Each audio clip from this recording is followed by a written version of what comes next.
এসেছি আপু, চলো এখন যেতে পারি। কি যে করো না তুমি ইয়ামিন, এত দেরি করলে হয়? দ্রুত চলো। আসছি মা, আসসালামু আলাইকুম।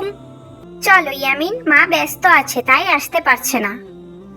বিসমিল্লাহি তাওয়াক্কালতু আলাল্লাহি লা হাওলা ওয়ালা কুওয়াতা ইল্লা বিল্লাহ। কোনো গাড়ি পাচ্ছি না। আচ্ছা আপু, তুমি যে ঘর থেকে বের হওয়ার সময় একটি দোয়া পাঠ করলে, এটি কিসের দোয়া? এটি কি পড়া অত্যন্তই জরুরি?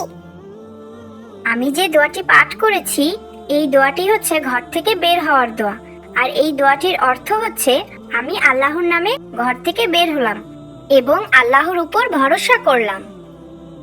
মাশাআল্লাহ, এটি একটি খুবই সুন্দর দোয়া। আমি এতদিন জানতাম না আপু, আজ থেকে আমিও এই দোয়া পাঠ করব। হ্যাঁ ইয়ামিন, ঘর থেকে বের হওয়ার সময় তুমি সবসময় এই দোয়া পাঠ করবে, তাহলে আল্লাহর উপর ভরসা করা হলো। বুঝতে পারলে?